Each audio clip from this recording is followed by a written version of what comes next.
Hey, got some very friendly, kind responses to a video I posted a couple of days ago, including people saying, "Oh, post more." You have to be careful what you ask for here because this is like saying to someone who has a weakness for alcohol, "Oh, come on, just one more drink." You know, I love the sound of my own voice, and if there's somebody willing to listen, I'm unstoppable. So here we go.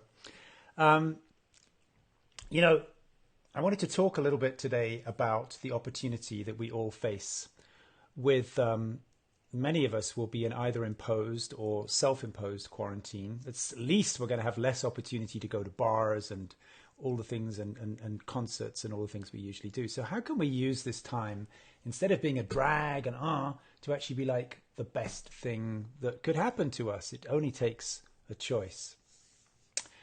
You know, about 5 years ago now, I had a pretty serious car accident. If you looked at the car after the accident, it looked like a crumpled up piece of paper. Miraculously, I didn't have any broken bones, but I had pretty severe PTSD. So I felt incredibly frozen and stressed. And that was in many ways not a good thing to happen. You know, you could say, that's not what we planned, to have a car accident and then to be in this frozen state where you can't move, to lay down in the dark for a few months. But actually, once I could give up the struggle, the fight with not being able to continue with what I was used to doing, then something new emerged and all kinds of insights started to drift into my mind and coalesce and form themselves. And out of that came this book, Radical Brilliance, which has actually catapulted my life in a whole new direction. I used to be more of a spiritual teacher, and now I've become a coach to brilliant people wanting to do great things in the world. So what seemed like a terrible thing became a good thing. You know, in the course of coaching people, generally coach people who want to make a global difference. They want to do something amazing and beautiful and brilliant with their lives. But most people who I've been working with, at least in the last months, the last years, say, I'm just way too busy. You know, I want to write a book. I want to make a course. I want to do this. I want to share deeper insights, but I'm just way too busy maintaining this huge machine that I've created, this huge machine of employees, and got to travel here and do this and this conference. And most people that I work with find themselves too busy, too wrapped up in the business of it all, to really drop into what is the next layer of depth and message that wants to be created. You know what most of my clients really need is to be obliged to stop traveling and stay home for a while where they can't have contact with too many people. Bingo. So, of course, there's a lot of serious things about this. People are getting sick. Some people are dying. That's tragic, particularly if you know people, if it's people close to you. But for many of us, we are going to need to lay low for a while. We may not be very sick, and let's talk about how we can put this to good use.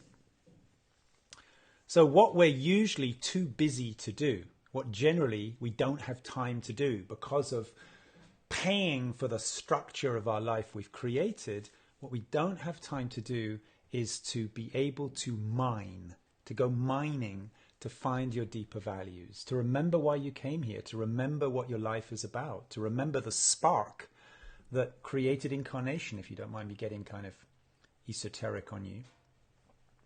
So I'm going to suggest a few questions, and I'll put them in the comments below. I'll just write these again. But here are a few questions that you might like to contemplate if you've got more time on your hands now. Instead of looking endlessly at the latest news and the latest gossip on Facebook about the news, here are a few powerful questions which, in my opinion, will allow you to come out of this phase on the other end with something useful under your belt.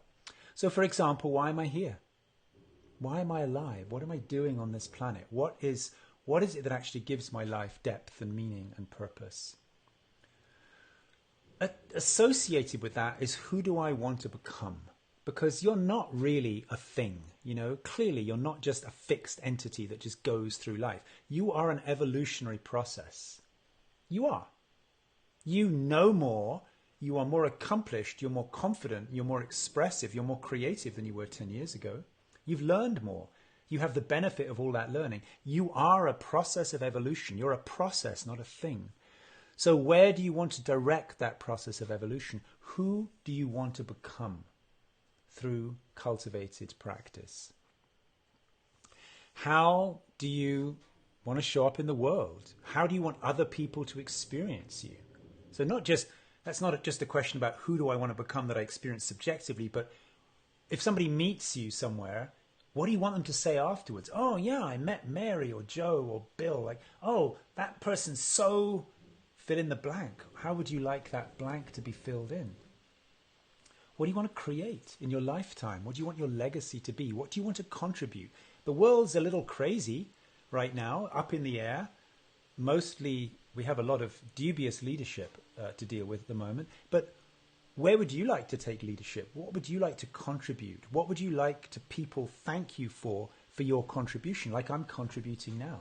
What would you like your contribution to be? And finally, the big question is, what gets in the way? What are the habits? What is the conditioning?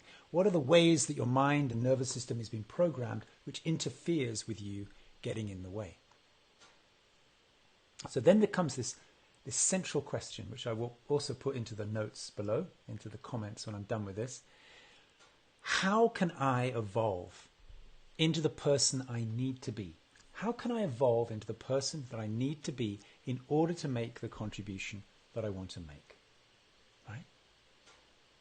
These would be wonderful questions. If you have to be quarantined, instead of watching reruns of Friends or, Seinfeld or something, instead of filling your mind with what you can get out of your computer, why don't you close the laptop for a little while and put some attention on these questions? You can journal these questions if you like. You can put your answers to these questions into the comments below this video. I'd love to read them. These are the powerful questions that really make a difference. And now that we're all going to have less social contact, this is a great time to contemplate these questions. Let me come back to that statement again, because I'd love to say it one more time. How can I evolve? How can I evolve into the person who I need to be in order to make the contribution that I want to make? That's an evolutionary question. And the answer to that question in one way or another, or people are sending their answers in already. The answer to that question is called practice. Practice to me means any activity which you enter into deliberately with the intention of changing your state. Right? Could be you're changing your state temporarily or changing your state long term. So you couldn't really say, that, I don't know. I mean, sometimes people want to make anything into a practice, and anything could be a practice if it's done deliberately. So being grateful could be a practice. Sitting silently, watching the mind and not following it could be a practice. Doing qigong or dancing could be a practice. Going running could be a practice. Making love deliberately so you expand love in your body. So many things could be a practice. What's needed is to deliberately choose practices, maybe with some help from a mentor or a coach or a friend, to be able to tailor your practices to this intention. How can I evolve into the person I need to be to make the contribution I want to make? That's going to require practice. Many kinds of practices. Sitting and observing is a practice. Moving energy in any way is a practice. Releasing blockage is a practice. So, releasing emotion or doing yoga, anything that releases tension can be a practice.